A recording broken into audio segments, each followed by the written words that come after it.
남사에서 어디까지나 확인되지 않은 소문입니다.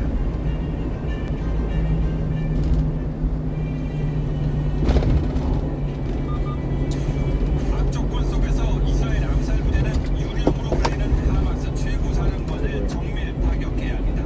이를 위해 시가전은 불가피합니다. 지상전은 피해야 한다는 국제사회의 만류에도 이스라엘의 의지는 확고합니다. 요아브 갈란트 국방장관은 가자지구 지상작전은 한 달, 두 달 혹은 세 달간 이어질 수 있다.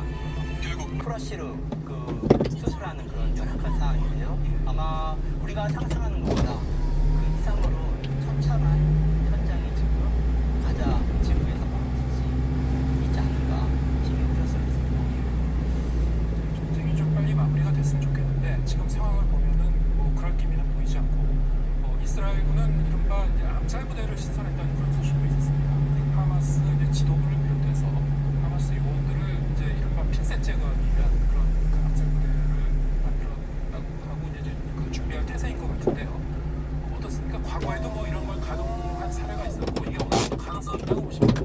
실적으로 하마스와 민간이 크게 이루어지지 않는 상황이고 또 그런 측면에서 과연 핀셋 작전이 어느 정도 성공할지는 미지수입니다.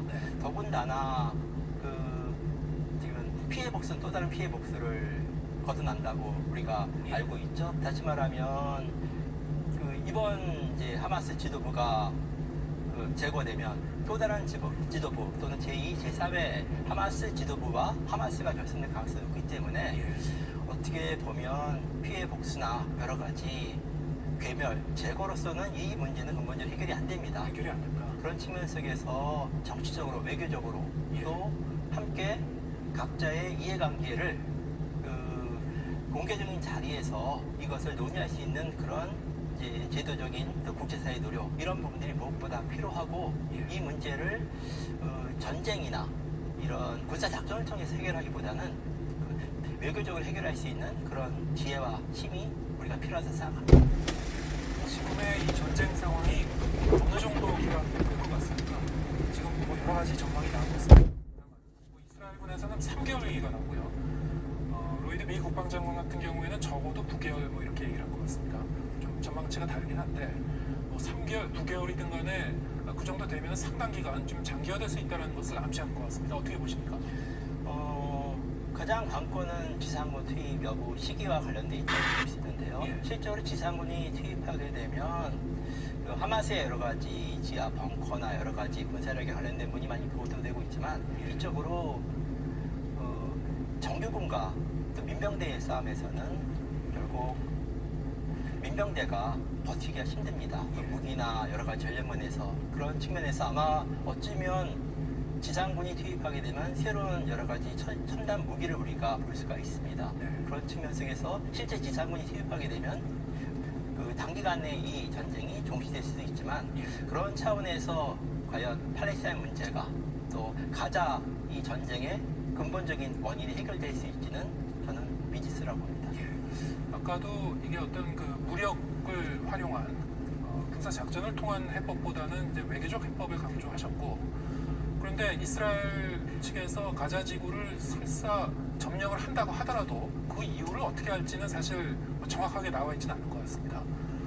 지금 원래 미국이 이 지역의 여러 가지 해묵은 갈등을 해결하기 위한 어떤 궁극적인 해법으로 그동안 그 얘기해왔던 것도 이른바 두 국가 해법인데 그건 어떤 건지 좀 사실 1967년 제3차 중동 전쟁 때 이스라엘이 세 지역을 점령했죠. 동예루살렘 그리고 지금 전쟁 중인 가자지구 그리고 요르단 서쪽에 있는 서안지구 이 세 지역인데요. 당시 유엔 안보리 결의안 제 242호는 이 세 곳은 점령 지역이기 때문에 이스라엘에게 즉각 철수를 결의했습니다. 하지만 아직까지 이스라엘이 떠나지 않고 있고요. 어떻게 보면 두 국가 해법은 이 세 지역에 관련된 부분을 팔레스타인에게 독립국가를 인정해 주는 건데요.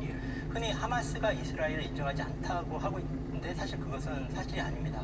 하마스는 2003년도에 하마스의 창시자인 야신 독트린이라고 해서 공식적으로 이스라엘에 대한 존재는 언급하지 않았지만 앞으로 팔레스타인 국가를 전체 팔레스타인 땅의 22%에 한정한다고 선언을 했습니다. 그것이 바로 동예루살렘과 가자 지구 그리고 서한 지구입니다. 다시 말하면 하마스는 이 지역에서의 팔레스타인의 그 독립국가를 요구하고 있습니다. 이 두 국가 해법은 이 지역에서 이스라엘 국가와 팔레스타인 국가의 건설을 의미하기 때문에 어떻게 보면 1967년 제3차 중동전쟁 이후 유엔 안보리 결의안에 따라서 이것이 이루어지게 되면 가능하지만 하지만 그 이후 이스라엘이 그 서한 지구에 맞은 정착촌을 또한 건립했습니다. 이런 부분에 대해서 이스라엘과 또 팔레스타인 간의 논의가 필요한 시점이라고 봅니다. 이스라엘군은 하마스가 가자 지구에서 가장 큰 병원 지하 공간에 숨어 환자와 의료진을 방패로 삼고 있다고 밝혔습니다. 가자 북부를 중심으로 지상 작전이 확대된 가운데 대부분의 지역에선 통신이 두절됐습니다. 황보영 기자입니다. 가자 지구에서 가장 큰 시파 병원. 이스라엘군은 이 병원 지하에 하마스 사령부가 자리하고 있다고 밝혔습니다. 병원 부지 어느 곳에 지하 시설물들이 분포되어 있는지 자세하게 표시한 그래픽도 공개했습니다. 이스라엘군의 공습을 피하기 위해 1,500개 병상에 4천여 명의 의료진이 있는 곳에 하마스가 숨어 있다고 비판했습니다. Hamas is cynically using hospitals and as a shield for its underground terror complex. 이 병원에서 써야 할 연료를 하마스가 마음대로 사용하고 있다는 주장도 제기했습니다. 일주일치 연료를 비축해두고 터널 내부 시설을 운용하는데 대부분 쓰고 있다는 겁니다. 근거로 이스라엘 군과 가자 에너지 담당 고위급 인사의 통화 내용을 공개했습니다.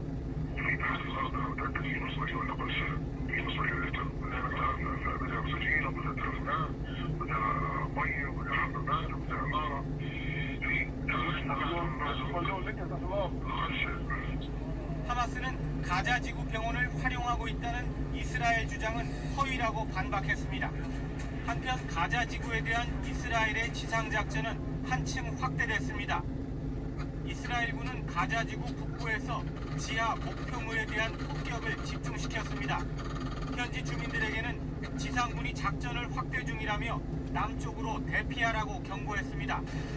이 여파로 가자 지구 전역에 걸쳐 인터넷과 통신이 두절됐습니다. 외신들은 지난 7일 전쟁 발발 이후 가장 강도 높은 공격이 이루어지고 있다고 전했습니다. 하마스는 국제사회를 향해 이스라엘의 폭격을 멈추기 위해 즉각 행동에 나서달라고 호소했습니다. YTN 황보현입니다. 지상전을 앞둔 이스라엘군의 주된 목표 중 하나는 하마스 수뇌부를 제거하는 것입니다. 하마스의 유력 정치인 야히야 시나루와 군부 지도자 모하메드 알데이프가 최우선 제거 대상으로 꼽힙니다. 이스라엘 방위군 대변인은 데드맨 워킹이란 표현을 썼습니다. 사형수가 형장으로 이동할 때의 모습을 나타내는 말로 죽을 운명이라는 의미입니다. 이스라엘 정부는 이들을 제거하기 위해 암살 부대를 긴급 편성했습니다.